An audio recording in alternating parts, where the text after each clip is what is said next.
Hello and welcome back to the Making the Radio Cut blog. I'm Michelle and we are still in best of mode this week. Here is part number 2 of our conversation with former 95.9 KISS FM PD Sean Stevens about media, convergence, and the internet. What new skills have you learned in working with your personality page? Skills I've learned, to be honest with our personality pages, they make it kind of, like a caveman can do it, which is good because a lot of people here, you don't necessarily have to be the most skilled in HTML stuff and all that to go on there. I mean, they make it really easy with the templates. You can fill in information where it needs to be filled in. I mean, I've kind of learned how to post up video stuff, which to most people may not seem like a big deal, but if you've never done it before, it's kind of it was kind of neat. So if we were able to stalk you down online, what kind of media content will we find on your personality page? Stuff on your webpage. I mean, it could be anything. It could be something you found that makes you laugh, something, a video clip from an artist,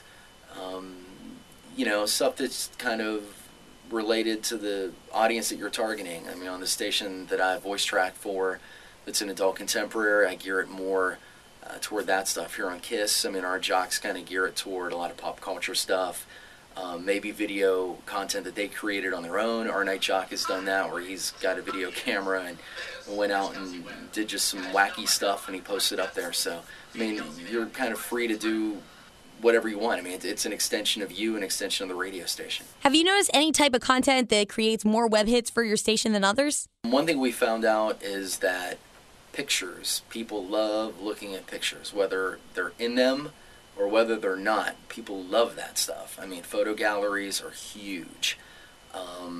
The other stuff that's kind of drives content drives web hits is a lot of the personality page stuff. I mean, if people post up something that's kind of weird, what Britney Spears did, maybe some body part fell out and we've got the video of it, that's up there.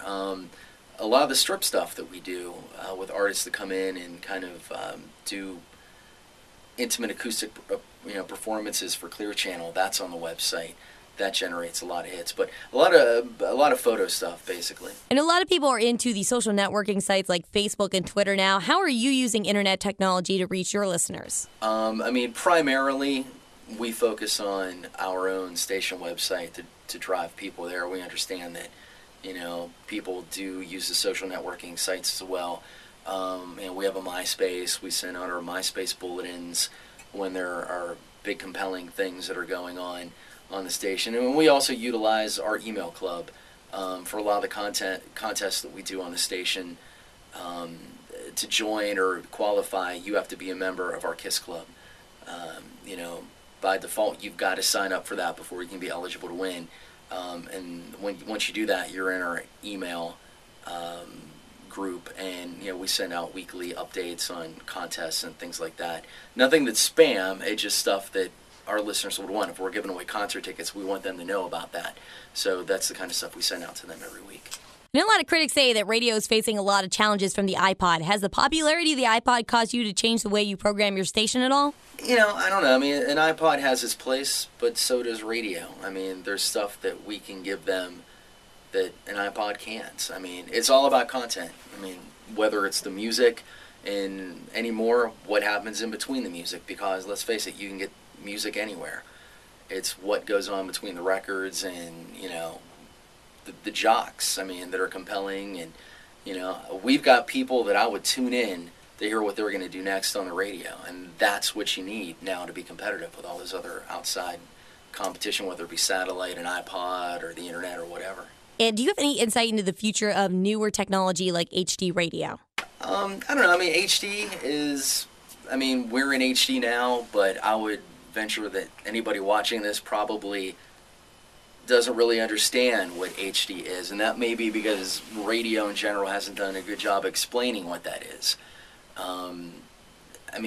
There is a definite, audio quality difference when you listen to something in HD as opposed to the normal terrestrial signal, but is that technology going to be embraced? Are people going to be willing to go out and spend $100 on a radio to get some channels that are in HD and maybe enjoy some of the HD2 channels? I don't know if people will see the value in spending $100 on the radio. You know, so that technology, we're in it. We have it on KISS, but, you know, will it ultimately be something that, you know, catches on? I don't know. It's not for lack of them advertising HD and the benefits of it. I'm not sure that it's something that will end up catching on. All right, Sean, any closing remarks about how technological development impacts the way you do your job? It's certainly. I do a lot of imaging here at the station. I do all the imaging here at the station. Having stuff where, you know, if I screw up, I can go back and know that file is still going to be there. I can make a mistake and not have to worry about it. That's a beautiful thing. I mean, as I mentioned before, the speed that it allows you to work so much faster and so much more efficient in that respect as far as production, which is great. You know, and like I said, just, you know, with the jocks we have on, the ones that send us shows in, you know, I mean, it does make things, and I gotta be honest, technology is a beautiful thing not to have to be here on Christmas Day at the radio station. You can be home with your family, which is a great thing. If you can voice track that show, you know, that's awesome.